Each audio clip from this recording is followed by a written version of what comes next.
Full grids and a great balance between the Royal Navy, the Army and the RAF. It adds up to perhaps the strongest Armed Forces Challenge Championship since the RAF set up their own events back in 2006-2007.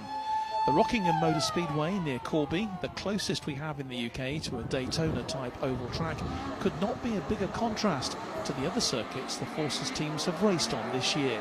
It's a much bigger venue than when we were at Cadwell in July. It's much wider. It's actually an oval with an infield, so you have different surfaces, far different corners, and there's a bit more runoff than Cadwell. But we ran a 45-minute race as we normally do with 31 cars. Managed to get a race without a safety car, which was good.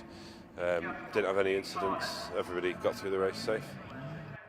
Throughout the season, the emphasis has been on race safety and consistency rather than outright pace. It's meant a whole variety of cars with different engines and setups could compete against each other. Sadly, the winner of the first three races, the RAS Darren Berris, is unable to compete at Rockingham, but Paul Waterhouse, the most consistent competitor across the season, goes on to win the championship. We ran two championships, two awards in the main championship. One was for a novice. That was won by Lieutenant Commander Keith Atwood from the Navy. He actually wrapped that up after round three. And then Paul Waterhouse, a retired RAF Flight Sergeant, won the overall championship. Before this weekend, the top five had a mathematical chance of winning. Paul was leading the championship, and he made certain that he won the championship by winning yesterday, so he won overall yesterday as well. Since 2014, the championship's been organised in conjunction with the 750 Motor Club, one of Britain's longest established motorsports bodies. They have no doubt this has been the Force's best season. You know, this year's been a fantastic success. We've been consistently putting out sort of grids over 30 cars with competitors from all three, branches of the services, and it's been, a real privilege to run. I mean, the driving standards have been excellent.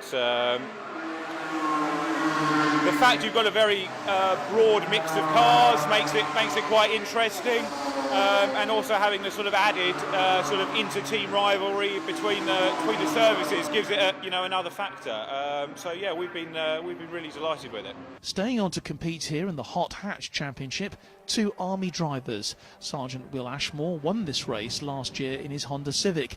This year he's placed fourth in the 13-minute and one-lap race. W01 Matt Taylor isn't so lucky in his BMW. He expected a wet race, but the rain never comes, turning his wet weather tyres to jelly on the dry track, and he has to retire. But both say they're delighted with the Armed Forces Challenge. Unfortunately, I missed the first half, so I caught the last two rounds at Cadwell and obviously here at Rockingham yesterday.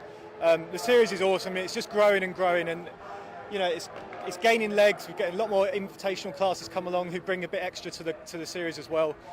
Really looking forward to next year, where we're kind of changing the setup to two races on a Saturday instead of one 40-minute session, so it's a little bit less strain on the cars. It's been really good. It's only my second year racing on cars. Started on motorbikes, went to sidecars, and now come on to the four-wheel game.